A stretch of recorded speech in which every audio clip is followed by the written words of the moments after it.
नमस्कार, आप देख रहे हैं शिलपुर एक्सप्रेस। आपके साथ मैं सरिता शाह। एक बार फिर शहर में बड़ी चोरी की घटना से हड़कंप मच गया। सिलीगुड़ी नगर निगम के 5 नंबर वार्ड के टीचर्स कॉलोनी क्षेत्र में एक घर से लाखों रुपए की गहने और नगद पैसे चुरा लिया गया। जानकारी के मुताबिक घर के मालिक अमन व्यापार के काम से बिहार गए हुए थे। उनके माता पिता भी इलाज के लिए दिल्ली में थे।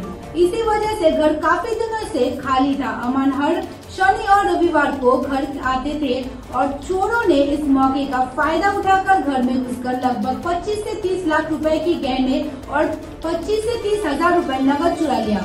आज पड़ोसियों से फोन आने पर अमन तुरंत घर लौट आए और उन्हें चोरी की जानकारी मिली। इसके बाद सिलीगुड़ी थाना की पुलिस घटनास्थल पर पहुंचे और जांच शुरू की। पुलिस ने क्षेत्र को घेर लिया है और आसपास के सीसीटीवी फुटेज की जांच कर रही है।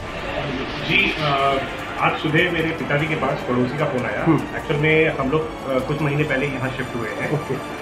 शिफ्ट होने के बाद मम्मी का भी ट्रीटमेंट चल रहा है दिल्ली में कैंसर का, तो मम्मी का आना जाना लगा रहता है। पिछले 3 हफ्ते से मम्मी लोग दिल्ली में ही हैं और मेरी ऑन जॉब ट्रेनिंग चलती है पूर्णिया में, तो मैं सैटरडे संडे से पाता हूँ। वीकेंड पे मैं घर आता हूँ। तो आज सुबह पापा के पास फ़ोन आया कि आपके गेट का घर खुला है, आपका बेटा आ गया है क्या? तो मेरे पापा को शक हुआ। मेरे पापा ने मुझे फ़ोन किया सुबह तकरीबन 8 सवा 8 बजे। उन्होंने मेरे को पूछा कि तुमने ताला खुला छोड़ दिया था क्या तुम चले गए हो? मैंने बोला नहीं ना, मेरा ताला खुला छोड़ा है ना, मैं घर गया हूँ। तो फिर उन्होंने पड़ोस वाले अंकल को बोला, वो आके देखा तो उन्होंने देखा कि दरवाज़ा टूटा हुआ है, ये सब ऐसे बिखरा हुआ है जैसा आप लोग देख ही रहे हैं। कितने के जेवरात थे? नगद कितने रुपए थे? नगद लगभग 25 से 30 हज़ार थे और अप्रोक्सीमेटली हम जो लगा रहे हैं 25 से 30 लाख रुपए का ज्वेलरी था, सोना और हीरा दोनों मिला के। तो आपको आज सुबह इस घटना के बारे में पता चला, फिर आप पूर्णिया से सिलीगुड़ी पहुंचे। थाने में आपने शिकायत दर्ज कराई, क्या आश्वासन मिला है? पुलिस का वैन आया था, पुलिस का वैन आके सर्वे करके गया है। अब जो हेड ऑफिसर है, जो बड़े बाबू है, वो आएंगे तो फिर वो FIR पे ठप्पा लगवाएंगे। उन्हीं का वेट कर रहे हैं, फॉलोअप ले रहे हैं। आपने कब शिफ्ट किया था यहाँ पे? तकरीबन 8-10 महीने हुए होंगे। इसके पहले आप कहीं और? इसके पहले हम लोग संतोषी नगर में ही रहते थे। ओके, संतोषी भाड़े पे रहते थे। भाड़े पे रहते थे। तो क्या किसी पे डाउट या कुछ असामाजिक तत्व या आसपास के कोई?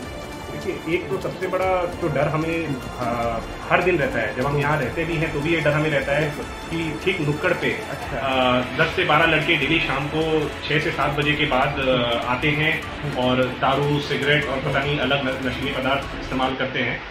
आसपास के कॉलोनी वालों ने भी जाके थाने में कंप्लेन की है इस चीज़ की, जैसा बता रहे थे वो, लेकिन कुछ एक्शन नहीं हुआ है या वो भाग गए हैं, क्योंकि पुलिस वालों ने भी बोला कि उन्हें पकड़ने आते हैं तो वो भाग जाते हैं। एग्जैक्टली पता नहीं, तो थोड़ा शक उन पे भी है, क्योंकि अगर आप देखेंगे उधर तो उधर कुछ बीड़ी का भी वो सब पड़ा हुआ है, तो वो हमारे घर में कोई पीता नहीं है, मतलब जो आया है वही पीता है। तो एक शक तो उधर जाता है। दूसरा शक हमें जाता है नीचे जो हमारे रहते थे, हमारे टेनेंट रहते थे, वो एक्चुअल में घर शिफ्ट करवाने में उन्होंने हमारा हेल्प किया था, तो सामान वगैरह उनको सब पता है कि हमने कौन सी अलमारी कहाँ रखी है, कैसे क्या हुआ है, उनको सब पता है। और उनकी जो बेटी और बीवी थी वो हमारे यहाँ आके घर का काम करती थी, जैसे बर्तन या मम्मी को खाना बनाने में मदद कर दिया।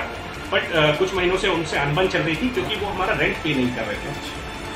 हम बहुत बार वार्न करने के बावजूद भी वो रेंट नहीं पे कर रहे थे। अभी कुछ हफ्तों पहले की बात है, मेरे ख्याल से पिछले महीने की बात है, वो जो लड़का था वो दारू पी के आया और पापा से जाके झगड़ा करने लग गया और थोड़ी हाथापाई की उसने की। तब हम लोगों ने उन्हें घर से निकाल दिया था। घर से निकलते वक्त उन्होंने बहुत ड्रामा किया था। उन्होंने बोला कि आपका ऐसा हो जाएगा, आपका वैसा हो जाएगा, तो एक शक उस तरफ भी जा रहा है। ये दो। तो अभी कहाँ पे रह रहे हैं वो लोग? पता नहीं है। अभी हमारे घर से वो चले गए थे, उसके बाद से हमें उनका कोई खोज खबर नहीं, क्योंकि उन्होंने भाड़े का पैसा भी नहीं दिया है। जेवरात कैश के साथ और क्या क्या थे? घर पे सब कुछ इंटैक्ट है। सबसे अनोखी बात यह है कि उनको पता था कि उनको किस अलमारी में आके चोरी करनी है, क्योंकि 3 कमरे हैं, 3 कमरे में 3 अलमारियां हैं, तोड़ी सिर्फ एक ही अलमारी गई है। एक अलमारी खुली हुई थी, दूसरी अलमारी जो लॉक है उसको टच भी नहीं किया गया है। अच्छा। और उस अलमीरा में कुछ था भी? उस अलमीरा में थोड़ा बहुत ज्वेलरी है, लेकिन उनको पता नहीं होगा या पता नहीं, लेकिन उसमें कुछ नहीं है। मेजर ज्वेलरी यही रहती है हमारी। ओके। और जो जिसने भी चोरी किया उसे इस बारे में लगभग पता है, क्योंकि उसने और कहीं कोशिश ही नहीं की है। घर में और भी बहुत सारे सामान थे, मेरा मोबाइल फोन पड़ा था, टीवी, फ्रिज, सब कुछ था, कुछ भी चोरी किया जा सकता था, लेकिन और कुछ चोरी नहीं किया है। तो यहाँ पर